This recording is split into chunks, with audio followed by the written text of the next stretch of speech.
ಮತ್ತೆ ನೀವು ಹೇಳಿ. ನಾನೇ ಹೇಳೋದು, ವುಡ್ ಬಿ ಮದರ್ ನೀವು ಹೇಳಬೇಕು, ನಿಮಗೆ ಪ್ರಿಫರೆನ್ಸು. ಯಾಕೆ ಬರೀ ನಾನು ಮಾತ್ರ ತಾಯಿ ಆಗ್ತಿದ್ದೀನ, ನೀವು ತಂದೆ ಆಗ್ತಿಲ್ವಾ? ನಿಮಗೆ ಪ್ರಿಫರೆನ್ಸ್ ಅಲ್ವಾ? ಅದು ಆಗಲ್ಲ. ನಮ್ಮ ಪ್ರಪಂಚಕ್ಕೆ ಮೊದಲನೇ ಸತಿ ಒಂದು ಪುಟ್ಟ ಮಗು ಅಂಬೆಗಾಲಿಡ್ತಾ ಬರ್ತಾ ಇದೆಯಲ್ಲ, ಅದನ್ನು ಹೊತ್ತಿರೋದು ನೀವಲ್ವಾ, ಹಾಗಾಗಿ ನಿಮಗೆ ಪ್ರಿಫರೆನ್ಸ್. ಗೌತಮರೇ, ನನಗೊಂದು ಡೌಟು.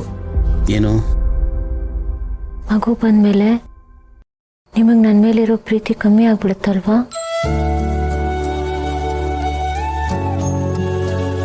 ನೀವು ನನ್ನ ಹಾರ್ಟ್ ಬೀಟು, ನನ್ನ ಹೃದಯ ಸಿಂಹಾಸನಕ್ಕೆ ರಾಣಿ. ನೀವು ನನ್ನ ವೀಕ್ನೆಸ್ಸು, ನನ್ನ ಸ್ಟ್ರೆಂತು, ನನ್ನ ಲೈಫ್ಗೆ ಫೌಂಡೇಶನ್. ನೀವು ಸಿಂಪಲ್ ಆಗಿ ಹೇಳಬೇಕು ಅಂದರೆ ನನ್ನ ಸರ್ವಸ್ವ ನೀವು.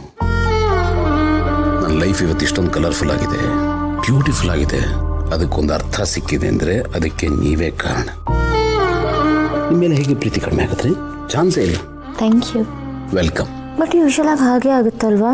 ಏನು? ಮಗು ಬಂದಮೇಲೆ ಪ್ರೀತಿ ಜವಾಬ್ದಾರಿಯಾಗಿ ಕನ್ವರ್ಟ್ ಆಗಿಬಿಡುತ್ತೆ, right? No, I don't think so. ಪ್ರೀತಿ ಜವಾಬ್ದಾರಿಯಾಗಿ ಕನ್ವರ್ಟ್ ಆಗಲ್ಲ. ಇನ್ಫ್ಯಾಕ್ಟ್ ಜವಾಬ್ದಾರಿ ಜೊತೆಗೆ ಪ್ರೀತಿನೂ ಬೆಳೆಯುತ್ತೆ. ನಮ್ಮಿಬ್ಬರು ಬಾಂಡಿಂಗ್ ಇನ್ನಷ್ಟು ಡೀಪ್ ಆಗುತ್ತೆ, ನಾವು ಇನ್ನಷ್ಟು ಹತ್ತಿರ ಆಗ್ತೀವಿ. ಮಗು ಅನ್ನೋದು ಗೋಡೆ ಅಲ್ಲ ಭೂಮಿಕಾ, ಅದು ನಮ್ಮಿಬ್ಬರ ಮಧ್ಯೆ ಸೇತುವೆ. ನೀವು ನೋಡ್ತಾ ಇರಿ, ಮಗು ಆದಮೇಲೆ ನಾವು ಹೊಸದಾಗಿ ಬದುಕೋದಕ್ಕೆ ಶುರು ಮಾಡ್ತೀವಿ. ಇನ್ನೊಂದು ವಿಷಯ ಗೊತ್ತಾ? ಮಗು ಹುಟ್ಟಿದ ತಕ್ಷಣ ನಾವು ಹೊಸದಾಗಿ ಹುಡ್ತೀವಿ. ಮಗು ಮೂಲಕ ನಮಗೊಂದು ಹೊಸ ಲೈಫ್ ಸಿಗುತ್ತೆ.